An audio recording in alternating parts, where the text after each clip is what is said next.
ही वाट जरी बळणाची बळ येऊ दे हिमतीला झुंजार होनी ललकार आसमानाला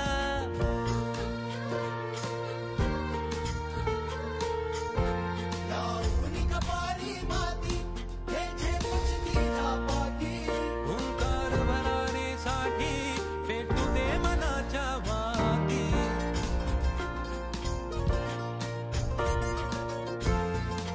मानमनी अभिमान मनाची शान खुल्या आसमानी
माहिती सांगायची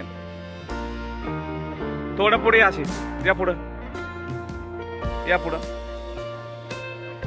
या पुढं चला शूटिंग मध्ये सगळे आले पाहिजे पुढे घ्या जरा पुढे घ्या चला पुढे पुढे चला त्या दरवाजापर्यंत चला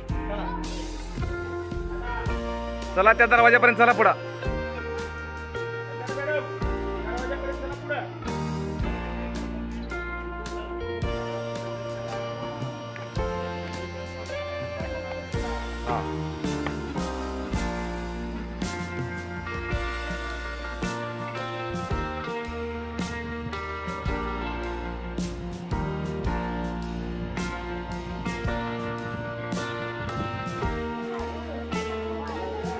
हा देवगिरी या किल्ल्याचा अभेद्य दरवाजा असणारा महाकोट दरवाजाच्या आतील दरवाजा आहे। हा छोटा आहे याचं कारण शत्रू आत येताना या दरवाज्यातून येताना कमी संख्येने यावेत आणि त्यांचा निपात करता यावा यासाठी। देवगिरी हा किल्ला एका 200 मीटर उंच दगडाच्या टेकडीवर वसलेला आहे। महाद्वारातून प्रवेश केल्याबरोबर उजव्या बाजूस चांद मिनार नावाचा मनोरा दिसतो।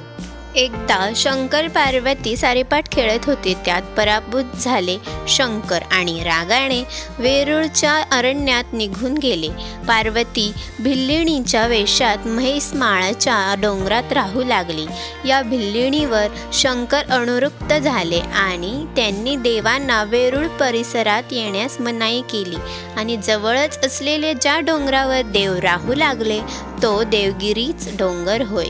या डोंगरावर बांधलेला किल्ला म्हणून यास देवगिरी नाव पडले।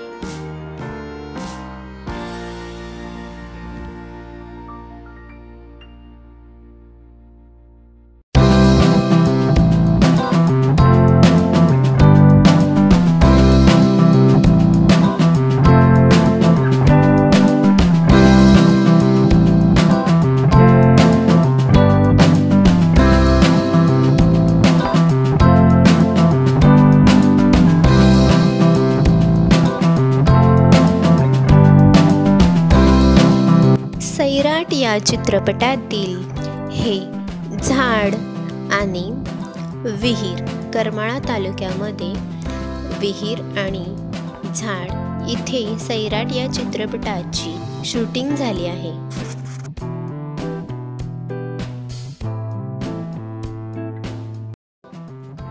महाराणी राजमाता धर्मरक्षक अहिल्यादेवी होळकर यांचा जन्म 31 मे इसवी सन 1725 रोजी महाराष्ट्रातील अहिल्यानगर जिल्हा जामखेड तालुका चौंडी या खेड्यात झाला।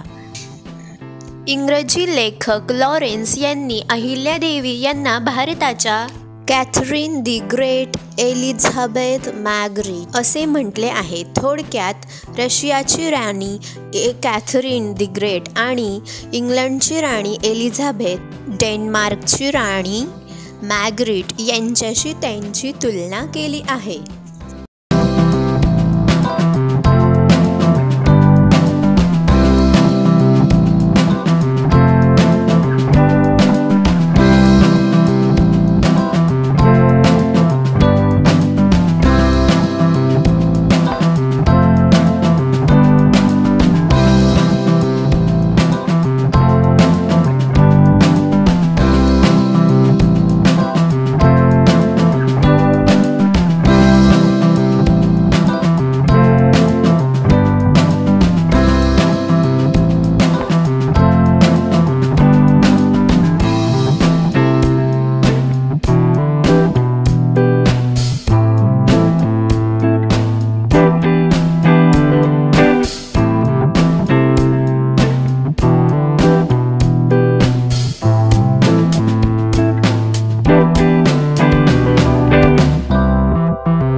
स्थापत्यकला, शिल्पकला व चित्रकलेसाठी जगप्रसिद्ध लेणी अजिंठा वेरूळ लेणी ही वाघूर नदीच्या परिसराशेजारी नदीपात्रापासून 15 ते 30 मीटर 40-100 फूट उंचीवर विस्तीर्ण अशा डोंगर रांगांमधील कातळांवर कोरल्या आहेत. बौद्ध तत्त्वज्ञानाला चित्रशिल्प व्यक्त करणाऱ्या या लेणीला पर्यटकांचे सर्वाधिक पसंतीचे स्थळ मानून ही जागतिक वारसा स्थान म्हणून घोषित करण्यात आली आहे.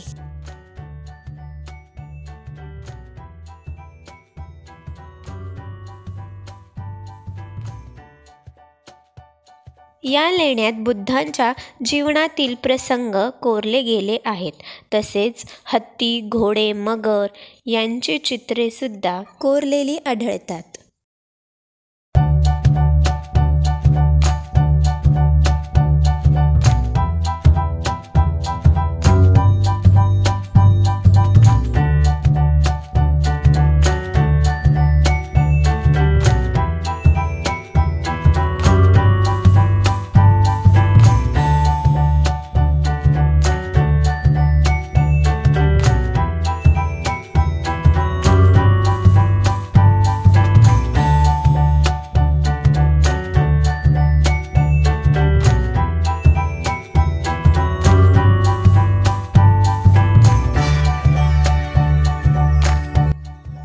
मंदिरातील प्रमुख देवता शनिदेव आहेत.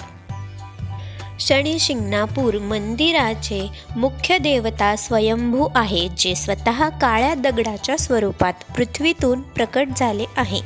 विशेष म्हणजे शिंगणापूर या लहान गावामध्ये कोणत्याही घराला दरवाजे नाहीत, तरीही गावात कधीही चोरी झालेली नाही.